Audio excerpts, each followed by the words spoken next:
Episode 299, Too Small to Matter?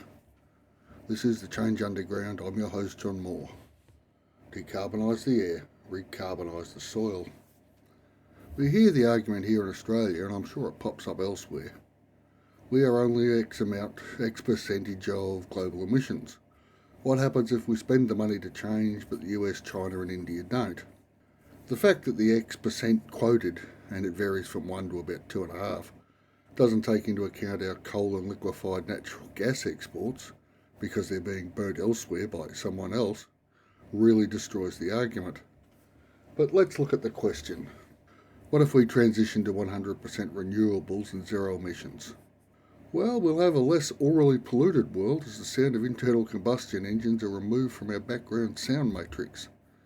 The exhaust fumes from millions of vehicles, factories and power stations will not be causing respiratory disease and early death.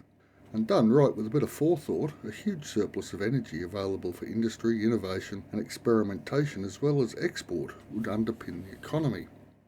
Export would be via undersea cables to places like Papua New Guinea, Indonesia and Singapore. We aren't able to use coal bulk carriers for this, which is a pity really. True enough, global temperatures would continue to rise if only one country bothered to make the transition. But the many advantages of that change would be obvious to anyone looking in from outside. To be fair, I think that argument has had its day. There's sufficient momentum for change.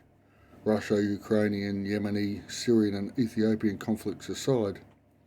I'm sure there's other conflicts in this world that I haven't heard of, which indeed is a sad state of affairs.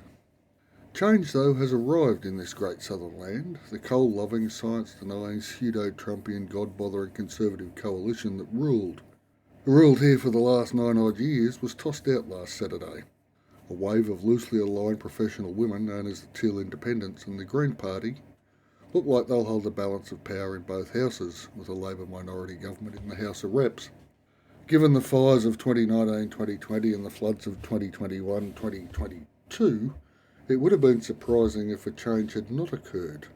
During the life of the last Parliament, alleged sexual assaults in the Parliament building, sexual harassment by ministers, staffers masturbating over female ministers' desks, and I shit you not, when a woman's march for change happened, our Prime Minister stated that those protesters were lucky to be living here because they weren't being shot at for demonstrating.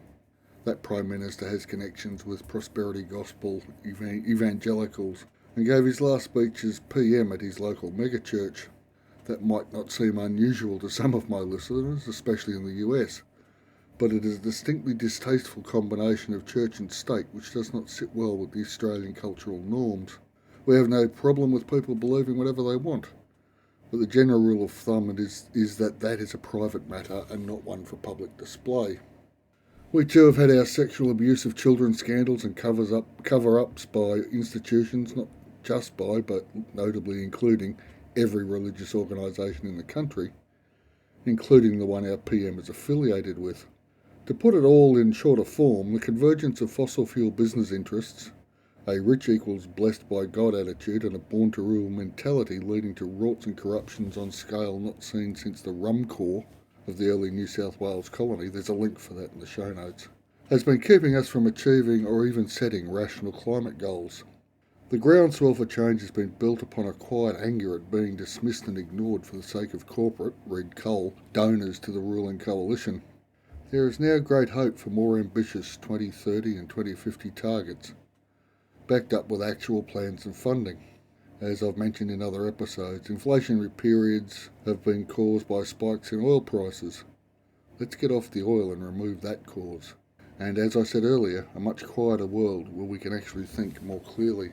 Unfortunately, that virus is still passing through work. I was infected early April, very start of the current wave. And as we're all vaccinated to the hilt, as are our clients, a very vulnerable group, people are getting crook but not bundying off. It has, however, meant staff shortages and long hours. I know we're not alone in this, but it is having effect upon this week's episode, which is a week late and a little short. Hopefully things will be on a more even keel for the next episode, which will be number 300, good heavens. So decarbonise the air, recarbonise the soil. Thank you all for listening. I'll be back next week.